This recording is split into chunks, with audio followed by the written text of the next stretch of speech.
Tunguhin naman natin ang mga balita mula sa Visayas.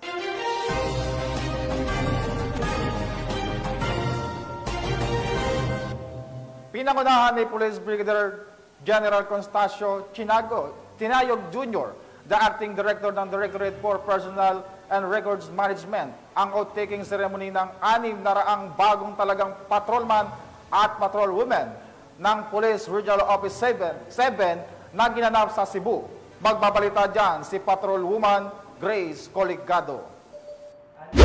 Personal na pinangunahan ni Police Brigadier General Constancio T. Tinayog Jr., DADPRM Inducting Officer, ang oath-taking ceremony ng 600 newly appointed patrolmen at patrolwomen para sa calendar year 2024 Regular Electrician Recruitment Program. Ito lamang ika-19 ng Disyembre, taong kasalukuyan sa Camp Jesse M. Rivero Regional Training Center 7, Barangay Hugan, Consolacion, Cebu. Dinaluhan ito ng mga matataas na opisyal ng kapulisan, kabilang sina Police Brigadier General Roy B. Perena, Officer in Charge ng Pro 7, Attorney Resty N. Sibay, Assistant Regional Director ng NAPOLCOM Region 7, Police Colonel Greg A. Soliva, Chief ng RTC 7 at mga miyembro ng regional staff. Ang seremonya ay sumentro sa 488 na lalaking recruits at 112 na babaeng recruits, 100 mula sa regular quota at 500 mula sa tuition quota. Kabilang din dito ang 21 recruits mula sa Region 8 na isinama upang makompleto ang kinakailangang bilang para sa quota. Sa kanyang talumpati, binigyang diin ni Police Brigadier General Tinayog ang kahalagahan ng pagiging tapat, disiplinado at moral sa tungkulin bilang tagapagpatupad ng batas. Hinikayat niya mga recruits na sumunod sa mahigpit na alituntunin at magsanay ng maigi upang matugunan ang mataas na pamantayan ng serbisyo. Pinaalala rin niya ang bigat ng responsibilidad na kailangang haharapin, ang pangangailangang ipakita ang integridad sa bawat aspeto ng kanilang trabaho. Ang mga recruits ay sasailalim sa masusing pagsasanay para sa Public Safety Basic Recruit Course at Public Safety Field Training Program na pangangasiwaan ng mga tagapagsanay ng RTC 7. Ang programa ay layuning ihanda sila sa mga hamon ng pagiging alagad ng batas at masiguro ang kanilang kahandaan sa pagtugon sa pangangailangan ng komunidad.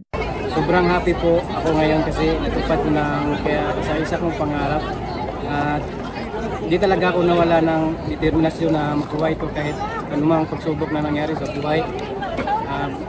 Kahit wala yung pamilya dito, salamat pa rin ako sa ating Panginoon dahil hindi niya ako iniwanan sa lahat ng aking laban.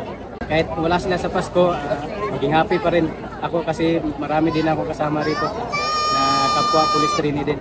Buhay nila ngayon from here on ay will be dedicated sa public service. Sumunod lagi sila sa utos ng pamahalaan natin o involved sa anumang kalikuhan kasi ang trabaho ng police is to prevent crimen. They will be spending 30 years of their life dito sa Philippine National Guard.